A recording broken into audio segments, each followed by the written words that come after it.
चलिए मैंने एथियस्ट पंडित को भी ज्वाइन कर लिया। दोनों में से जो भी पहले अनम्यूट करें उनको हम पहले बात करेंगे उनसे। जी नमस्कार जी, कैसे जो हैं आप? देखने वाले हैं सबको उनको भी मेरा नमस्कार जी, आप खैरियत से हैं? सब ठीक? जी जी जी जी मैं सब मेरा यहाँ पे सब कुशल मंगल है। ठीक।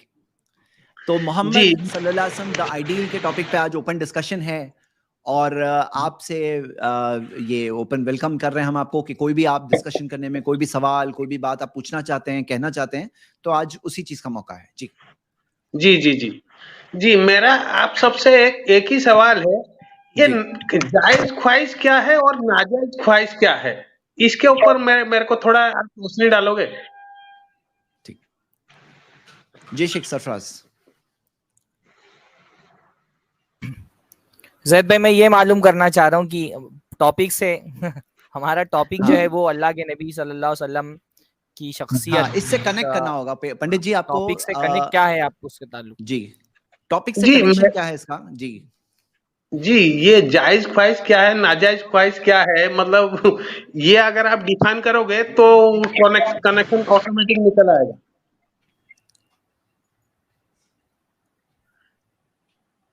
ठीक है, देखिए सिंपल सी बात है, मैं आपको बताता हूं कि दुनिया में बहुत सी चीजें हैं, कुछ चीजें जायज है कुछ चीजें नाजायज है।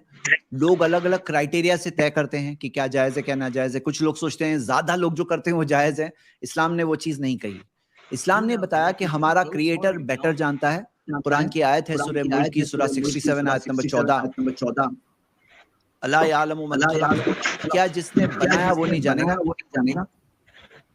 शेख सरफराज आपके यहाँ से मेरी आवाज शायद डबल आ रही है, एक मिनट। तो क्या जिसने बनाया वो नहीं जानेगा? तो हकीकत ये है कि हमारा क्रिएटर जानता है और उसने जो बताया सही है जायज है वो जायज है, उसने जो बताया नाजायज है वो नाजायज है। और आप देखोगे एक बार नहीं बार बार देखोगे कि उसका विजडम जो है ना, क्योंकि वो सब कुछ जानने वाला है, हर चीज का ज्ञान है उसके पास, उसके विजडम की वजह से जो चीज उसने जायज बताई वो चीज हमारे भले के लिए हमारे अच्छाई के लिए आप देख सकते हो। तो ये इसका बेसिक आंसर हुआ, लेकिन टॉपिक से क्या कनेक्शन आप बताइए। जी जैद भाई एक बात इनको समझना जरूरी है कि इस्लाम में ऐसा नहीं है कि जायज की कोई एक फहरिस्त है और एक कोई बुक है उसमें लिखा हुआ है कि ये जायज है और फिर दूसरी बुक है उसमें लिखा हुआ है ये नाजायज है। ऐसा नहीं है। जैसा कि जैद भाई ने बताया कि अल्लाह और उसके रसूल ने जिन बातों को जायज बताया है वो जायज और जिन्हें नाजायज बताया वो नाजायज। अब इसमें दो बातें हैं। एक बात तो यह है कि कुछ बातों का वाकई जिक्र आ गया और कुछ बातों का मामला उसूलों पे होता है। अब उसूल की इंग्लिश या हिंदी क्या होगी वो जैद भाई अभी बात को बता देंगे। तो उसूलों पर तय होता, तो उसूल जो फंडामेंटल हैं बुनियादी, वो उसूल कुरान हदीस में बता दिए गए हैं। उन उसूलों की बुनियाद पर उलमा ये तय करते हैं कि कौन सी चीज जायज है, कौन सी चीज मुस्तहब है, कौन सी चीज फर्ज और जरूरी है, कौन सी चीज वगैरह वगैरह। तो ये चीजें मतलब दो तरह से हैं, एक तो कुछ फहरिस्त है और एक उसूलों पे तय होता है। तो ऐसा मामला। ठीक है, आप जल्दी से टू द पॉइंट क्वेश्चन पूछें ताकि हम एक बिल्कुल हीट ऑफ द डिस्कशन में आ जाएं, टॉपिक से रिलेटेड। जी जी बेहतर। आपने मोहम्मद सल्लल्लाहु अलैहि वसल्लम की लाइफ के ताल्लुक से कुछ पढ़ा है, कुछ जानते हैं, कोई सवाल है तो वो पूछिए मेन। जी जी जी जी अभी अभी आते हैं, मतलब एक ग्रोन अप आदमी, मान लो एक 30 साल का बंदा एक 6 साल की बच्ची के साथ सेक्स करना चाहती है, ये उसकी जायज ख्वाहिश है कि नाजायज ख्वाहिश है? अगर आप मोहम्मद सल्लल्लाहु अलैहि वसल्लम की शादी आयशा रदियल्लाहु अन्हा से के ताल्लुक से पूछ रहे हैं ना, तो मैं आपको एक सिंपल सी बात बताता हूं। पहले तो 6 साल में शादी हुई, लेकिन शादी कंप्लीट कब होती है? जब रुखसती होती है। और रुखसती के अंदर इस्लाम के अंदर कंडीशन है कि लड़की फिजिकल तौर पर तैयार हो, बालिग हो, मैच्योर हो, यानी कि वो मेंस्ट्रुएशन की एज तक कम से कम पहुंची हो, मेंटली भी उसके लिए रेडीनेस हो, और उसके लिए ला दरर वला दिरार जो हदीस सही है उसके तहत उसके लिए कोई हार्डशिप और तकलीफ ना हो। और वो जमाने में लड़कियां 9 साल की उम्र तक भी वो स्टेज तक पहुंच जाती थी। आयशा रदियल्लाहु अन्हा पहुंच चुकी थी, उन्होंने अपनी रजामंदी दी और तब जाके रुखसती हुई। और आज के जमाने में अगर मान लो 12 साल 15 साल 17 साल जो उम्र में ये चीज स्टेज पहुंचेगी, वो एज है जो इस्लाम बताता है। इस्लाम ने उम्र नहीं दी है। जो डेवलपमेंट है कि वब्तलुल यतामा हत्ता इज़ा बलगुन निकाह, इसके तहत ये बात मिलती है। तो ये इसका बेसिक बात हो गई। और अगर आप देखोगे कि मिसाल के तौर पर एज ऑफ मैरिज अलग अलग कंट्रीज में क्या है, आज की बात कर रहे हैं, तो आज आप देखोगे कोई कंट्री में 12 साल है, कोई मिनिमम एज ऑफ कंसेंट, जो एज ऑफ कंसेंट है क्या है, 12 साल है कहीं पर। आपके हिसाब से क्या एज होनी चाहिए? अब आप कहोगे शायद हो सकता है आप 18 साल का होंगे, जैसे आमतौर पे जवाब आता है, 21 साल कुछ लोग आज कह रहे हैं। लेकिन सही बात तो ये कि आप देखोगे कई सारी कंट्रीज है जिसमें 14 साल है, जिसमें 16 साल है, हाँ 15 साल है कुछ कंट्रीज में, और कहीं पर 18 साल भी है। तो हम ये देखते हैं कि इसमें कौन तय करेगा? कोई एक चीज एक कंट्री में जायज है, दूसरी कंट्री में बॉर्डर पार करेंगे, वहां जाके इलीगल हो गई। तो कौन सा कानून मिलेगा जो पूरी दुनिया में अप्लाई हो सकता है, हर जमाने में अप्लाई हो सकता है? तो इस्लाम ने कोई एज नहीं दी है, उसके अंदर डेवलपमेंट से कनेक्ट किया है। अब आपका कोई इस बारे में और कोई सवाल है, अगर आप डिटेल में देखना चाहते हैं तो इस बारे में हमारे i+ टीवी पे कुछ वीडियोस है, बिल्कुल आप देख सकते हैं, जिसके अंदर 21 क्वेश्चंस पूछे गए हैं वो लोगों से जो एतराज उठाते हैं मोहम्मद सल्लल्लाहु अलैहि वसल्लम की शादी के ताल्लुक से आयशा रदियल्लाहु अन्हा से जो हुई। नहीं मैं एक लाइन में मैं ये जवाब दे देता हूँ जो इनका सवाल है। एक लाइन में जवाब ये है कि किसी भी बालिग इंसान का, अगर बालिग इंसान से वो शादी करना चाह रहा है, जिस्मानी ताल्लुक बनाना चाह रहा है, तो ये जायज ख्वाहिश है। बालिग इंसान का एक दूसरे बालिग इंसान से जिस्मानी ताल्लुक बनाने की ख्वाहिश करना, ये एक जायज ख्वाहिश है। जी बेहतर, मतलब यहाँ पे थोड़ा सा पेंच है, लेकिन मतलब अल्लाह ये लोगों की जो भी आप जायज कहो नाजायज कहो, जैसे भी आप उसको समझ लो, जब शादी हुई थी तब तो वो ये बच्ची ही थी, मतलब वो नहीं वो कैसा है, आज जो मंगनी होती है ना, आपको एक लाइन मैं भी बोल देता हूँ, बच्ची नहीं थी शादी के वक्त, बच्ची नहीं थी, आप जो है गलत कोट कर रहे हो। शादी के वक्त बच्ची बालिग हो चुकी थी, रुखसती जो है वो टाइम पे शादी कंप्लीट होती है। जी शेख, शादी नहीं पंडित जी, आप ये बताइए वो बच्ची थी या नहीं थी, ये आप अभी ज्यादा बेहतर बता सकते हैं या उनकी जो वालदा थी वो ज्यादा बेहतर बता सकती हैं? कोई लड़की बच्ची थी अपनी शादी के वक्त? नहीं, मैं आपसे सवाल कर रहा हूँ। जी 6 साल की उम्र में उनकी शादी हुई थी, वो भी अल्लाह ने तय किया। मैंने ये बोल रहा हूँ जब विदाई हुई थी उस वक्त वो बच्ची थी या नहीं बच्ची थी, वो सेक्स के लायक थी कि नहीं थी, जो आप एतराज कर रहे हैं, ये आप ज्यादा बेहतर जानते हैं या उनकी वालदा ज्यादा बेहतर जानती थी? जानते तो बहुत, ये वहाँ पे 1400 साल बाद आप फैसला करेंगे वो शादी के लायक थी या नहीं, या उस वक्त उनकी जो वालदा है वो फैसला करेंगी? एक लाइन में जवाब दीजिए। 1400 साल बाद आप फैसला करेंगे या जो उस वक्त उनकी वालदा मौजूद थी, उनकी माँ, वो फैसला करेंगी? मतलब वो तो डिटेल, एक लाइन में जवाब दीजिए, मैं बोल रहा हूँ, एक लाइन में जवाब दीजिए। वो शादी के लायक थी कि नहीं थी, उस वक्त उनकी माँ फैसला करेगी या 1400 साल बाद आप फैसला करेंगे? जी वहाँ पे बहुत कुछ, एक लाइन में जवाब दीजिए, मैं बोल रहा हूँ, आप बात घुमाइए नहीं, प्रॉब्लम नहीं है, आप डायरेक्ट एक जवाब दीजिए।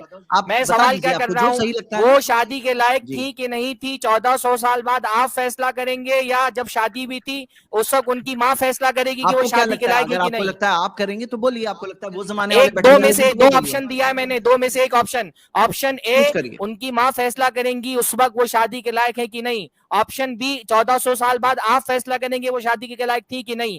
दोनों में से कोई एक ऑप्शन आप चुनिए। क्या बोल रहे हैं आप? ऑप्शन सी अल्लाह तय करेगा। नहीं, सी ऑप्शन ही नहीं है, दो ही ऑप्शन है। नहीं तो समझ नहीं पाऊंगा। नहीं, सी ऑप्शन बोलिए, आप जाने दीजिए। नहीं, दो में से एक बात बताइए ना। हाँ, तो वहाँ पे वो शादी तो अल्लाह ही तय किया था ना। भाई अभी मैं क्या बोल रहा हूं, आप यहाँ वहां क्यों भाग रहे हैं? सीधा सीधा जवाब है, सीधा सीधा सवाल है कि शादी के लायक थी कि नहीं थी। उस वक्त उनकी माँ जो मौजूद थी, उनको देख रही थी, वो तय करेंगी कि ये शादी के लायक हो गई कि नहीं हो गई, या 1400 साल बाद आप तय करेंगे वो शादी के लायक हुई थी कि नहीं हुई थी। दो में से एक बात बताइए। यहाँ तो माँ बाप, यहाँ पे तो अल्लाह ने तय किया था। नहीं, वो मैं ये तय किसने किया था, ये बात ही नहीं चल रही है अभी। तय किसने किया? आपने सवाल किया शादी के लायक थी कि नहीं ना, तो तय किसने किया ये अभी हमारी बहस का मौजू नहीं है। हमारी बहस का मौजू ये कि वो शादी के लायक थी कि नहीं थी, ये कौन तय करेगा? आप तय करेंगे या उनकी माँ जो उस वक्त मौजूद थी वो तय करेंगी? दो में से एक का जवाब तो दीजिए, आप क्यों इतना घबरा रहे हैं? 6 साल की उम्र में उनकी शादी। आप फिर यहाँ वहां जा रहे हैं। मैंने पूछा है, दो में से एक जवाब दीजिए। जवाब दो ना पंडित जी, आप डायरेक्ट जवाब दीजिए ना भाई, की बात नहीं, जवाब दीजिए। जो आपको सही जवाब लगे वो जवाब दो, लेकिन डायरेक्ट बोलो ना। अगर आपको लगता है आपको ज्यादा मालूम है, आज 1400 साल बाद वही मैं डायरेक्ट बोल रहा हूँ, ये तो अल्लाह ने तय किया था ना आसमान में। नहीं, मैं तय करने की बात ही नहीं चल रही है, तय करने की बात ही नहीं चल रही है, बात चल रही है वो शादी के लायक थी कि नहीं थी, तो आप तय करेंगे या उनकी माँ जो उस वक्त मौजूद थी वो तय करेंगी? इस पर आप फिर सवाल कर लीजिएगा, 1 मिनट सरफराज भाई, इस पे आप फिर सवाल कर लीजिएगा कि किसने तय किया था। लेकिन अभी जो सरफराज भाई पूछ रहे हैं उसका जवाब दीजिए। इनके साथ छोड़ दीजिए, मैं बात करता हूँ इनसे, 2 में से एक जवाब दीजिए जल्दी, हमारे पास टाइम नहीं है, बहुत सारे हमारे पास मेहमान बैठे हुए बात करने के लिए। जी, वहां पे बहुत कुछ हुआ था, तो वो हिस्ट्री हम अब जब बैठ के तर्जुमा करेंगे तब हमको मालूम पड़ेगा वहां पे हुआ क्या था। जब 6 साल की उम्र में उनकी शादी हुई थी आयशा से, मतलब आयशा की जब 6 साल की उम्र थी, मोहम्मद साहब की शादी हुई थी तब। मैंने क्या पूछा आपसे, शादी के लायक वो थी? उम्र छोड़ दीजिए, उम्र हम कंसीडर ही नहीं करते हैं। जब उनकी रुखसती हुई, वो रुखसती के लायक थी कि नहीं थी, 1400 साल बाद आप तय करेंगे, या उस वक्त जो उनकी माँ जिंदा थी, उनकी बेटी को देख रही थी, वो तय करेंगी? आज आपकी बेटी की शादी कौन तय करता है? वो हदीस ले आइए, ये जवाब नहीं देंगे, ये इनका जवाब नहीं देने का मतलब इनके पास जवाब नहीं है।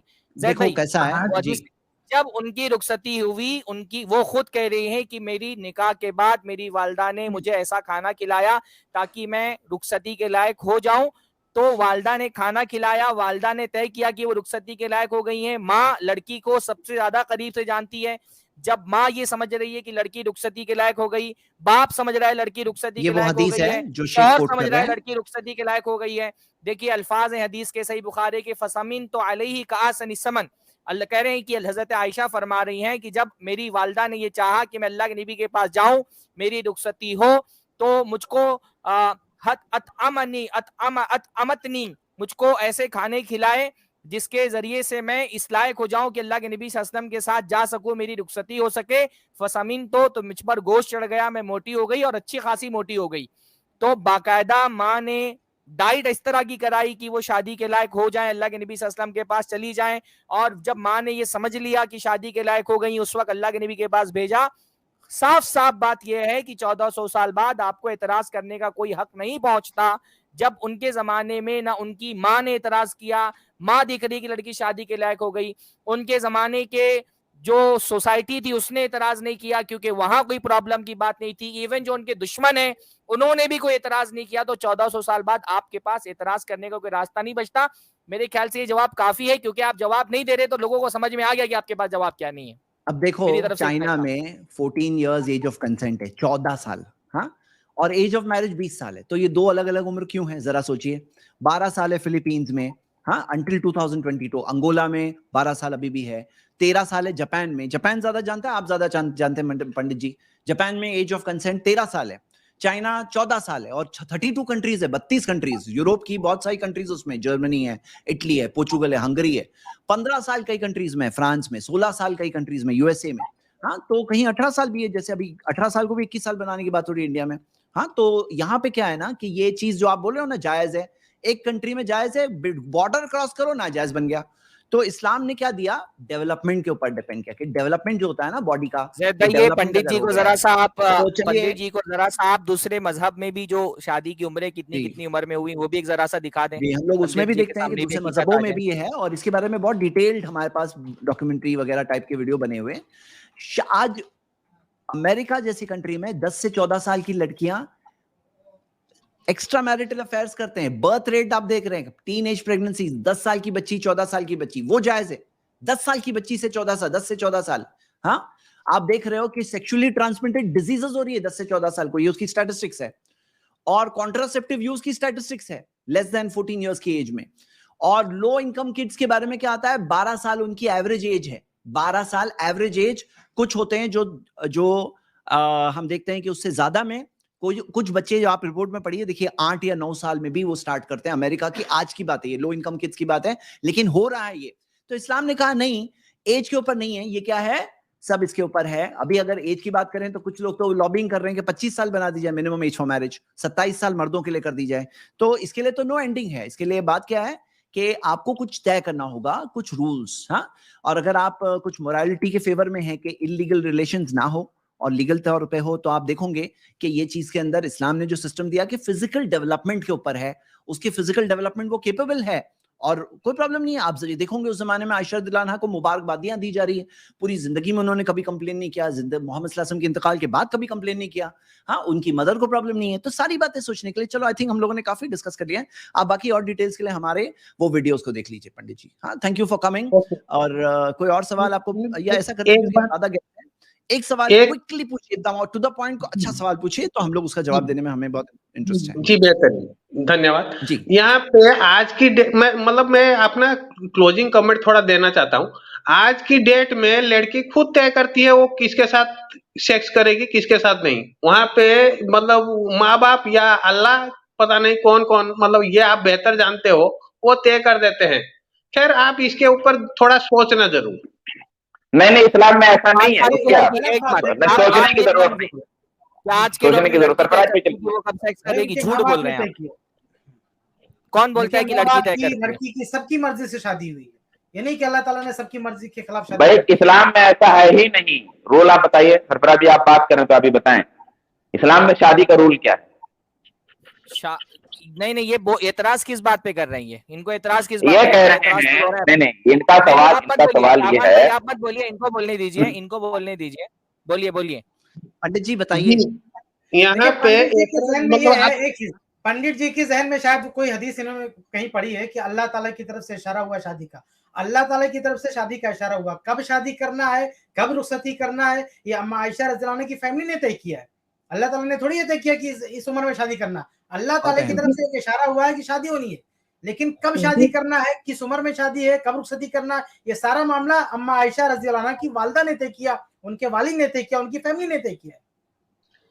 जी, इंसान मतलब पैसों के लिए अपनी बेटी भी बेच सकता है, आज भी हो रहा है, तब भी हुआ होगा, ये मेरे को मालूम नहीं। तो इसके ऊपर हम जब डिटेल स्टडी करेंगे बैठ के, आपको सब सच मालूम पड़ जाएगा।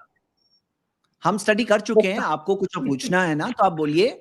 ऐसे तो पैसों के लिए हो सकता है कि कुछ भी हो रहा हो ना, पैसे के लिए ऐसा हो सकता है कि चक्कर में तो बहुत कुछ चाहिए ना। अल्लाह के नबी रसूल थे, आप अपनी तरह मत उनको समझिए। उस जमाने के लोगों को अपनी तरह मत समझिए कि पैसे के लिए बिक जाते थे। वो अल्लाह के नबी थे, रसूल थे। उन्होंने खुद कहा कि किसी लड़की का निकाह बगैर उसकी इजाजत के नहीं हो सकता है, और उनके माँ बाप राजी है, उनकी सोसाइटी राजी है। अगर सिर्फ हवा में तीर चलाना है तो हवा में तीर बहुत लोगों पर चलाया जा सकता है। आपके पास कोई ठोस सबूत हो ना तो यहाँ पे बात करिए। यहाँ पे हम ब्लास्फेमी करने के लिए नहीं बैठे। आपके पास कोई ठोस सबूत हो तो बात करिए। आप जिस तरह की बात करें ना, इससे समझ में आ रहा है कि आपके पास अब कोई दलील नहीं रही, इसलिए आप हवा में बात करें कि पैसे के लिए क्या था। एक प्रूफ आप दे सकते हैं पैसे के लिए क्या था? एक प्रूफ दीजिए पंडित जी, जो आपने बात बोले ना उसका प्रूफ दीजिए। आपने कैसे बोलते हैं कि पैसे के लिए क्या था? इंसान इन्फ्लुएंस हो सकता है, किस मतलब आप अपनी बेटी को दे सकते हैं पैसे के लिए? आप कैसे बोल सकते हैं कि पैसे के लिए क्या था? आप दे सकते हैं पैसे के लिए? आप भी तो इंसान है ना, आप देंगे पैसे के लिए अपनी बेटी को? जी बिल्कुल। हैदराबाद में मैं न्यूज देखा तो ठीक है। हाँ तो बिल्कुल, अपनी बेटी को हैदराबाद में मैं दे सकते हैं पैसे के लिए, आप दीजिए। सुनिए, हैदराबाद में मैं देखता हूँ कि भारत से बाहर निकालिए इनको। इनके पास कुछ अब बोलने के लिए नहीं रह गया। Thank you so much Pandit.